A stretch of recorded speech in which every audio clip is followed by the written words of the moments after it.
Hello everyone, welcome to the masterclass. My name is Laura. In today's masterclass, I'm going to delve into a little bit about two tarot archetypes. Two tarot archetypes that are connected and associated with the period of time that we're going through right now in 2017, in early June 2017 to be precise. I've been studying the tarot for over 20 years now, and over the span of time that I've been working with the tarot, my understanding of the tarot as a system has really evolved from a system that maybe when I was 18 years old, 20 or so years ago, more than 20 years ago now, I of course first got curious about the tarot because I'd heard so much about it in terms of what it could do for someone with a divination practice, someone who wanted to see the future, or someone who wanted to work to enhance their psychic abilities and powers, their intuitive capacities. And that was definitely me, especially at 18. I was really eager to hone all of those abilities. And I did that, and the tarot was a big help in doing that. But along the way, throughout the 20 years that I've now been studying with the tarot and integrating the wisdom found in the tarot into other practices that I have now started to have be a major part of my life, such as my yoga practice. A meditation practice would fit the bill here too. You can integrate tarot wisdom with any practice designed to heal. And when we look at the tarot as not just a divination tool, but a set of 78 archetypal human experiences, universal in scope, in as far as every human really understands these 78 experiences, because they are quintessentially what it is to be human, encapsulated in these 78 images. These 78 keys of the tarot, often manifested as 78 cards in a deck that can be used to really look into what your intuition wants to tell you in an intuitive practice. Along with that, these 78 keys, I've also come to understand, they are healing keys. They are here as little lessons on how to do best with this energy, with this one of the 78 experiences. Whatever one of the 78 that we're looking at, what is actually held in that image, in that key, in that card, is a set of lessons on how to really energetically thrive with that experience in your life, rather than vibrationally fighting that experience or having that experience injure you or hurt you in some way. Going through these 78 human experiences, not only with the tarot describing to you what those experiences are, but also carrying deep lessons on what you can truly do with these experiences. The tarot is actually one of my best yoga teachers. And in this series, I'm going to start exploring the ways in which that vibrational, energetic healing practice of the yoga teacher. I've also been a yoga teacher for just as long as I've been a tarot worker, healer, teacher, reader. So this yoga practice, and a practice where you look into and make conscious the parts of your mind and the parts of your intuition that really are wanting to guide you into your highest aspirations in life. When we can combine these two disciplines and make them two sides of the same practice in our lives, a practice where we get deep and introspective enough to really get real, to really get authentic with what we want to make out of our lives. When we can do that at the same time that we have an energy worker practice or a yoga practice or a meditation practice that is shifting our state, what we're then doing is shifting our vibration. And as many of us are now very well aware, especially those of us who have studied law of attraction materials, teachings of Abraham, and so on and so forth, what we vibrate with, essentially what we resonate with, creates our reality. That this is how we manifest, through vibration. So when we see that the lessons that are encoded in the tarot are really instructions on how to attain these vibrational states that manifest your best, most inspired life, what we find with the tarot becomes much, much more interesting, to me at least, than purely a divination tool to help you foresee something about your future.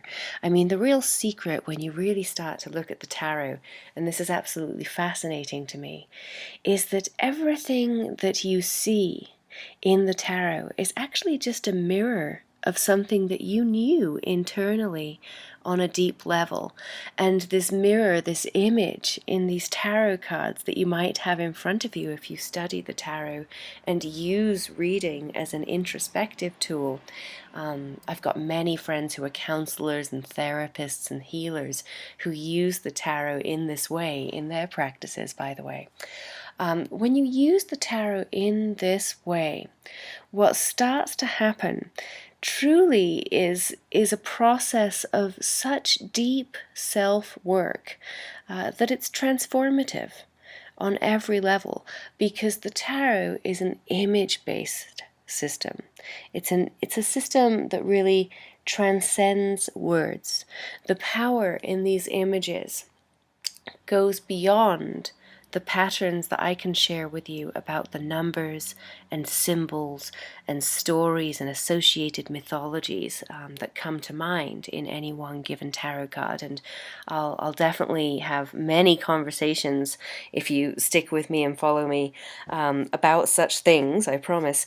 But it goes beyond that into something that really I could talk all day about, and I wouldn't be able to come close to the experience for you visually of gazing on your favorite tarot deck's version of that card. I can talk all day long about that card, and it won't come close to that direct experience that you are having visually with that key. If you're working with a tarot deck that really sings to your heart, that you're really, really drawn to, that you really like, this is the effect that the tarot has. It goes way beyond words. We say that a picture is worth 1,000 words, and so with the tarot we have 78,000 words perhaps. So today, what I'm exploring in this masterclass has become a real fascination and passion for me as far as research and education goes over the last couple of years, and that's the connections between specific periods of time in a calendar year and specific tarot keys. And what I found has simply amazed me, the connections and correlations that are just absolutely uncanny, that could not possibly have occurred via one system being translated all over the same world, in all of these different places, coming up with the same connections, the same things. Whether I was looking at Norse mythology, Celtic mythology, Roman mythology, or Greek mythology, the connections between the systems of astrology that were connected with ancient and pagan cultures throughout the world and their mythologies and meanings that they ascribe to these different periods of their calendar year, connected completely with what the tarot had to say on such subjects. It went beyond looking for connections between a zodiac sign, connecting a month of the year, essentially, to a tarot card. Yes, there are tarot cards connected to each zodiac sign, but way deeper than that, we find connections of number throughout the year. we find connections between the seasons, the numbers, the cross-quarter dates, and the moon cycles of the year. We find planetary cycles connected to the numerology, and the tarot, with more than 12 archetypes to describe what is going on. The tarot really has 78. We find a system that goes so deep that we can connect specific, very small periods of time in the year, just over a week in length, and describe a specific connection to one of those 78 tarot keys to each of those periods of the calendar year. And that has become a fascinating study for me that pretty much this year and last I got to journal as I went through, and it was partially a sociological study, because I wanted to really look at what was going on for everyone else on the planet, what the major headlines were at each time of the year, and so on and so forth. So I've been doing that, and it's been a really interesting study, and a study that I think I'm going to start sharing in this masterclass format with you guys, because it has just added so much meaning and understanding to the confusion and sometimes chaos of what goes on in our world today. Case in point this week and last week, and some unfortunate incidents that have happened that have many in the Western world just in shock right now. And I'm recording right before the general election in the UK, in the day or so just after the most recent terror attack in London. And this came after a very awful suicide bombing in Manchester earlier in the same time period. This is sad. It's also fascinating, when you've been doing the study that I have, to see that this period of time that we're floating through on the planet right now is connected to a card that looks like this in a number of the decks that I have. The deck on the left-hand side of the screen shows you the Nine of Swords, which is the tarot key that connects to this specific period of time that we're rolling through right now. And on the left-hand side, the Nine of Swords is depicted from the traditional Rider-Waite deck that was published in 1910. On the right-hand side here, we have a variant of the same card, the Nine of Swords, depicted as the Nine of Air from the Osho Zen Tarot. And as you can see, they've given it this awful title of sorrow. Now, sometimes the energy of the nine could be seen as a tripling of an energy that's been building. It's a very powerful energy.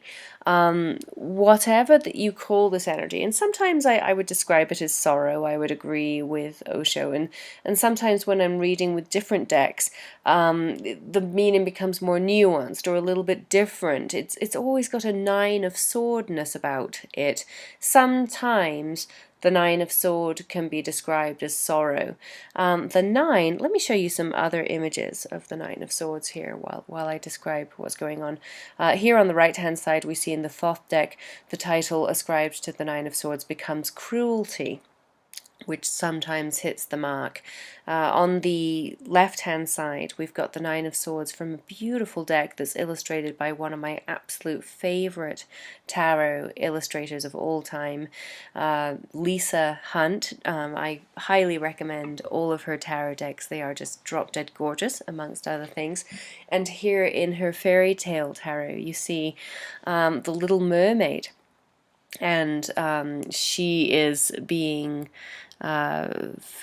she's basically having her voice taken, I believe, by the evil sea witch, and this is in exchange for legs, if I remember the fairy tale correctly. So the nine always depicts a gathering of energies, a tripling of gathering of energies, because a 3 is essentially gathering energy and 9 is 3 sets of 3.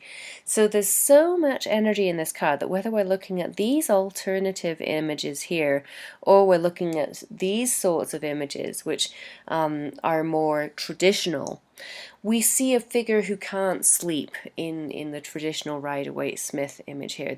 The energy has gotten so powerful that he can't sleep anymore. That's how powerful it is. It's keeping him up at night. He's holding his head in his hands, because where is all of this energy? It's in his head. It's in the realm of air. Sword energy is thought energy. This energy that the Little Mermaid is losing in this card is her voice. It is an energy to do with thought and communication and words. So when we see the Nine of Swords, it's usually a pretty scary, dim image. And right now, what we see in the world is very Nine of Swords sort of stuff with things that we have to find a way through. It's just, sort of stuff that's at intolerable levels that we have to find a voice for or a decision for. We need to do something. And a lot of us have felt compelled to express our sympathy and condolences with the victims of some terror attacks that have happened very recently. For instance, that's a really good example. Now, energetically, there is a global thought energy that is connected with what is happening in the world right now. Globally, how many of us are thinking things about the level that this terrorism has gotten to in our world, or the level that the dysfunction of, how informed we feel or how in control we feel.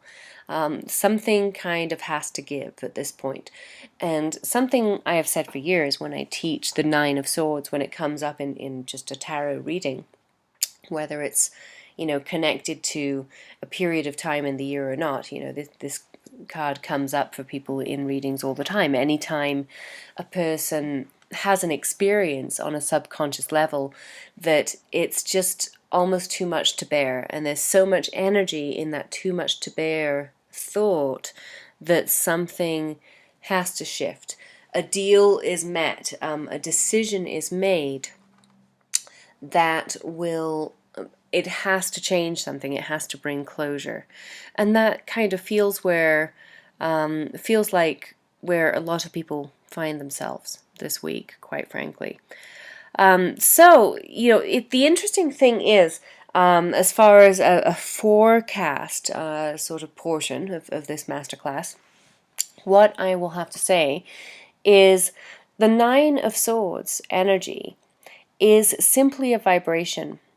And the really interesting thing about the Nine of Swords energy, as much as it's very often depicted in this way or this way, in ways that look kind of unpleasant, negative, these aren't nice experiences depicted on these cards, are they? Are they always bound to be these tragic, horrible things, these horrible experiences that we don't want? Is the Nine of Swords always an awful, awful card? Is every single time the Nine of Swords comes up in someone's tarot card reading, is that really bad news? The answer, interestingly enough, is no. What I find to be true, especially when you start looking at the tarot as a series, a 78-part series of descriptions of energetic experiences that humans run into, is the energetic experience that we name Nine of Swords always going to be negative? No, it's just that in our culture, in our civilization, in our time, we have such an enormous amount of power in communication. Look at our communicative devices. Look at how little we have to do with our bodies below our neckline compared to our ancestors. In other words, many less of us, many fewer. Is that a good way of saying that? I suppose so, yeah. There are a lot less of us these days that actually have to work with our bodies doing some sort of manual task every day as an occupation than was true for our ancestors. A lot of us work with our heads, a lot of us work with communication, a lot of us work with our voices or our minds or our ideas. And this head space career trajectory, I suppose, that we see humanity on is giving sword energy, air energy, communication energy, a lot more power in today's world than was necessarily afforded to it in the past. Usually in the past, if people had to communicate with words, something had gone wrong from the balance, the norm, the harmony. Now, today, we are evolving as civilization, we are evolving as humanity. And the important thing to realize vibrationally about the Nine of Swords is that ultimately, this is an amazing image from Alexandra Genetti's deck. By the way, everyone, I just put an alternative Nine of Swords on the board from the Wheel of Change Tarot. The alternative here is to find a positive expression of nine-ness and a positive expression of communicative energy. When can that be helpful? In loads of different ways. A 9 is essentially just an accumulation of energy, a very powerful, empowering communication of energy that actually shifts things. Here on Genetti's Nine of Swords, we see wind turbines. So these things are actually pulling and converting energy from air into a force that actually yields a lot of, it really powers our world. It powers our devices, it powers everything that makes our modern lives go, if we let it. So is this a negative image? No, it's actually a very empowering image. Sometimes the most powerful shifts that humanity has ever made come, sadly, sometimes out of necessity, out of a Nine of Swords experience, even if that experience isn't positive in of itself. Some of the biggest shifts for humanity come out of those moments, even if those moments anger us. I bet you any money, actually, at some point in the past, whoever created these beautiful wind turbines in this picture got really angry.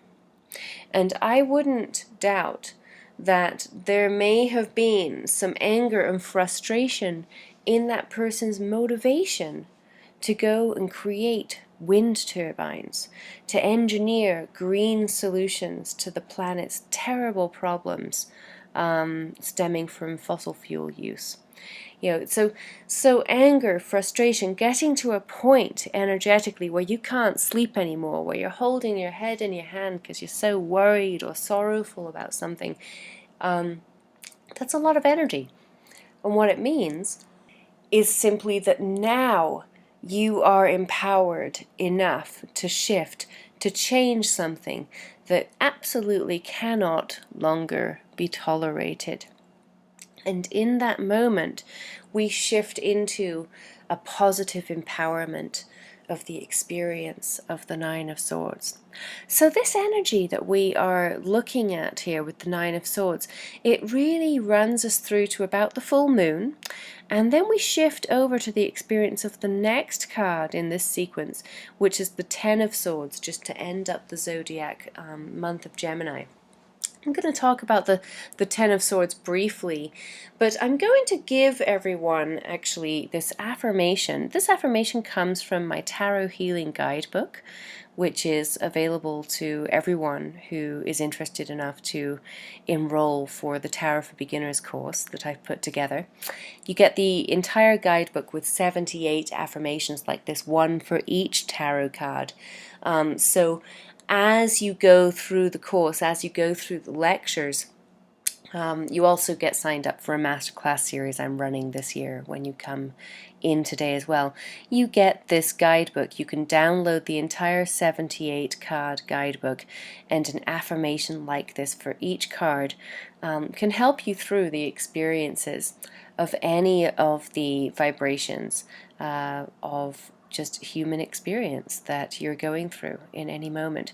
This is a really good one for a lot of people right now, taken from the Tarot Healing Guidebook.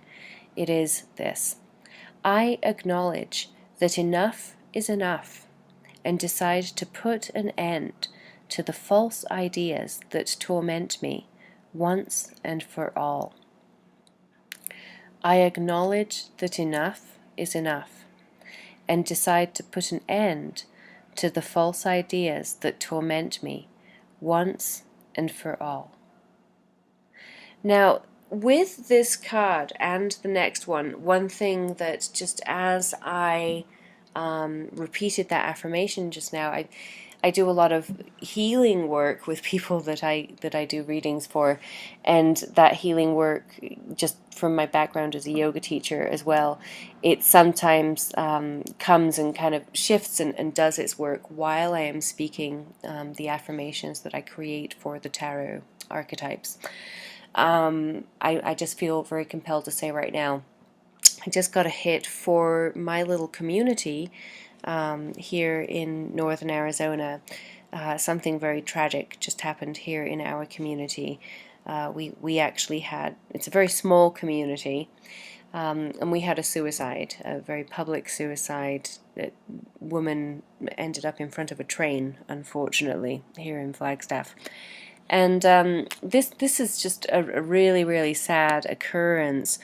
But what is really occurring to me also is that the energies of this particular time period had a lot to do with this, because we found out later, in fact this story is just breaking in the papers here today, the reason for her suicide had a lot to do with an experience she had when she was at war, I believe in Iraq.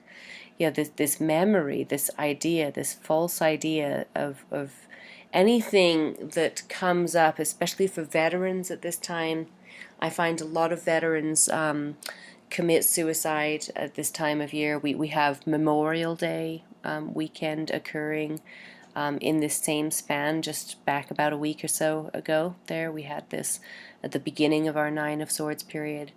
And so here we have this theme that if we don't have a positive affirmation, if we don't have a positive way to shift our vibration into doing good here, a lot of tragedy can happen, and we just saw that in London as well. So from this time, I got the idea, of course, to just make this week's masterclass as public and as free as I could.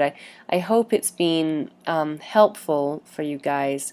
And I'm going to give you a little bit about the Ten of Swords period, which is the 10 day or so period that comes right from the full moon onwards, up until the 9th or 10th, the 20th or 21st, the end of Gemini. We are experiencing the Ten of Swords as the energy that we connect with that next period. This is actually more final. It's completion, it's ending. And even though the word there on the Thoth Tarot on this first image is ruin, and we see a ship sinking in the Old English Tarot in the middle, and the left-hand side card image there from the Rider-Waite-Smith deck is just, it's one of the most well-known tarot card images, because it just looks awful, doesn't it? It looks gruesome.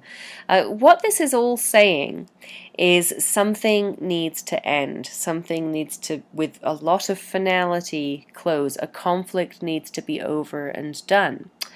One thing that I found really interesting, as I was doing a little bit of research this week on sinking ships, because of the image here on the Old English Tarot, was that we have a lot of sunken ships off the coast of the United Kingdom that belonged to Germans in World War II.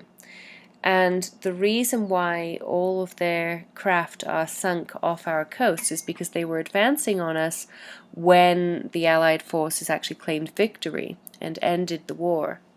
And rather than risk the conflict being even more complicated by giving the Allied soldiers the technology of the ships themselves, which were actually quite technologically advanced for their time, the captain of that ship just decided to sink the entire fleet. So sinking of millions and millions and millions of dollars worth of intelligence, just so that the whole ordeal could be completely finished. There was nothing hanging over. There was complete closure. Once that conflict was done, it was done. And I think there's a real lesson there metaphorically for the ending of any conflict like this. When we come to so that the period after the full moon here is going to be a period where I want you guys to focus on some of these images that I just put on the screen.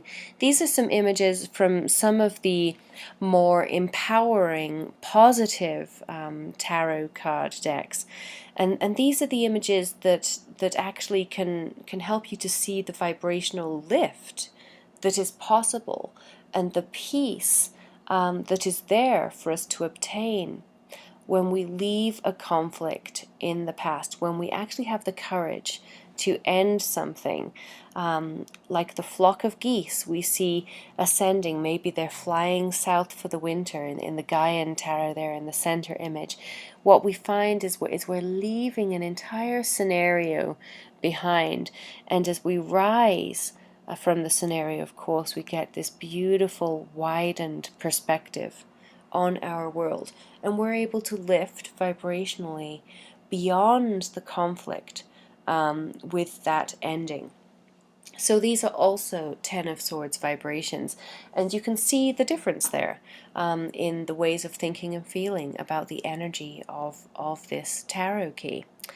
So in the left-hand side of this slide, for instance, let's just talk about that image too. That's the Connolly Tarot over there.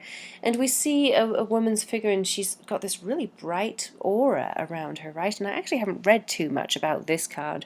But the swords seem to be moving away from her body. They're not aimed at her. The handles are aimed at her, which sort of empowers her to use those swords to her advantage, and they seem to be parting, and her aura is very powerful. So this may be a sort of a risen, renewed, energetic self after a conflict is ended or closed. So the window of opportunity here coming up for the 10-day period, starting with the full moon, ending at the end of the zodiac month of Gemini later this month, we have this opportunity for empowerment for ourselves due to making decisions to end conflict, especially mental, communicative, air sign conflict. Just for interest's sake, this is the third of Alexandra Giannetti's Wheel of Change Tarot cards that I've highlighted in today's masterclass over on the right-hand side here. And we see this tool shed with sharp scythes and instruments that help us to garden being displayed on this card. And they're sitting in this potting shed. And now, the interesting thing about this image for me is the door of this potting shed has swung open, and outside the door is the planet Uranus. So it's a really interesting, surreal image. The reason that Giannetti has chosen to put the planet Uranus on this card is really interesting. And I want you to just receive a little bit of what she says about this imagery. I'm just going to read her words in a companion guide that she has for this card, because I think this is a really nice, energetic solution for the energies of closing, to bring this enlightening energy to this experience. Here's what she says. She says, the brick path in this card represents the journey of life and the structures that we have created along the way. The tools and objects surrounding it are the events and needs that we have in our life. The little garden shed is the arena of our life, and at the end of our journey, we look through the door into death. The final sword in our life is the sickle of death, which we trip over as we leave the security of the house of life. So it was just a really interesting take on the finality and the symbolism that she chose to use there, and I just thought that was a really interesting thought to just kind of close up the master class today.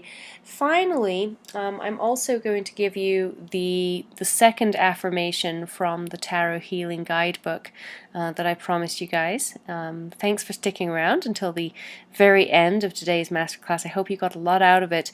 This might be a useful affirmation for you from about full moon on to the end of Gemini. It's the affirmation that I created for the Ten of Swords energy from the Tarot Healing Guidebook.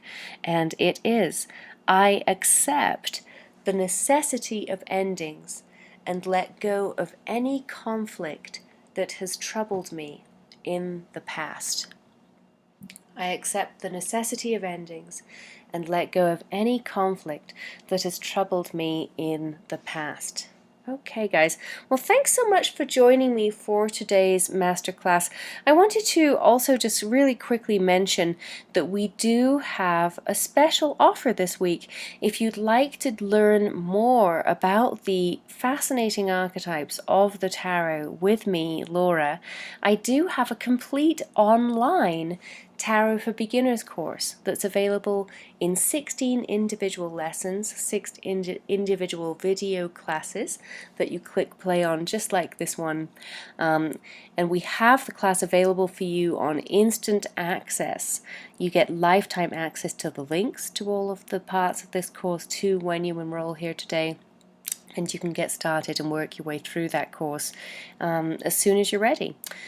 It's really all on your own time because it's video based, but originally I designed the Tarot for Beginners course that I've put for sale here as a weekend immersion workshop in the tarot that would take people from absolute beginner's knowledge, knowing nothing about the archetypes of the tarot, to understanding all of these patterns in the tarot and the patterns of story and number that are actually quite easy to grasp in just an hour or two. And over the course of a weekend, just by understanding some basic patterns of number and symbol and suit and story that we find in the tarot, a working knowledge of the tarot emerges. And because the knowledge is there from story, our brain magically remembers it without any memorization. So that after you've taken this weekend immersion workshop, you're literally going to be able to pick up and work with any tarot deck that you like. The same 78 archetypal images occur in any tarot deck in the world. This course also, at the end of this course, it doesn't just leave off with meanings ascribed to each of these cards, although it gives you that without needing to memorize, because we study these patterns, and you'll find a lot of them feel very familiar to you. And the tarot is really unique in how universal it really is that way. But in addition to all of that, at the end of Tarot for Beginners, I do dive into some reading techniques that I like my students to have to begin exploring the practice of tarot reading, both for themselves and for other people.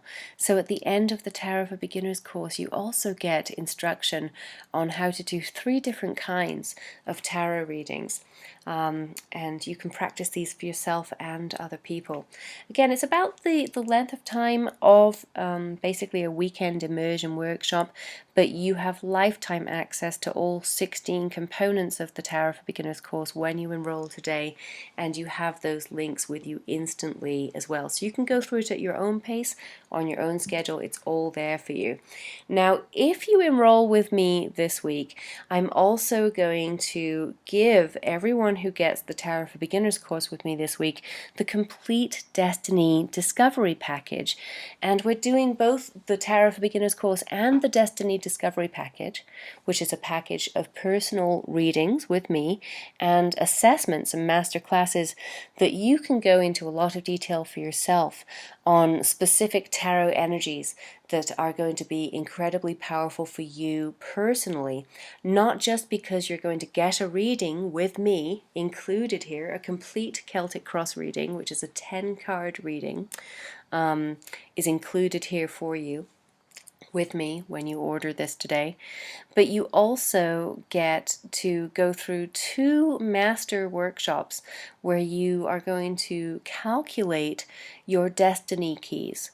These are a couple or maybe even 3 keys from the tarot, key energies that you'll find described in 2 or 3 of the 78 tarot cards that specifically connect to the numerology surrounding your birthday.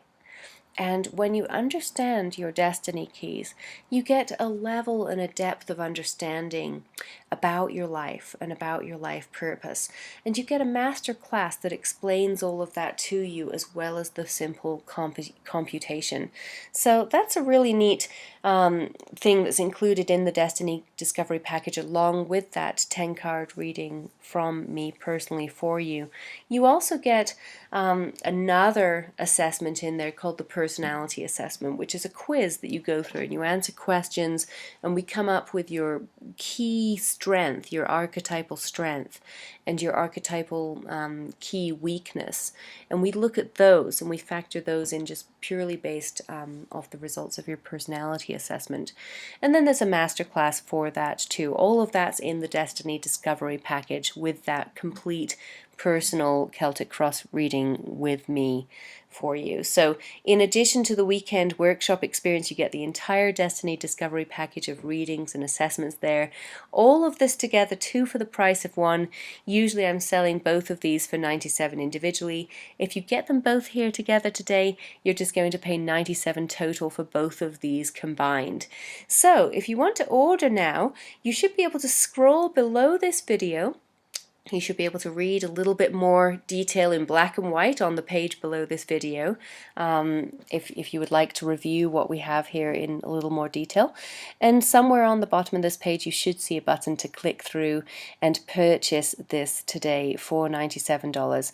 I am going to have to limit this to the first 25 to snap this up, just because of those personal readings that are included here with me for you when you purchase this course. So do go ahead, and if you see the buy now button on the page below this video, go ahead and put your order through as soon as you're able to. If you don't find a buy now button on this page, it means that we do have our 25 enrollments this week already. It's definitely a first come first serve basis, so I encourage everyone who would like to take advantage of this to get their order in as soon as possible. I'd love to have you on board and read for you and explore the tarot further with you. It truly has transformed my life. Thank you so much for joining me in the masterclass today, and have a wonderful week. Take care now.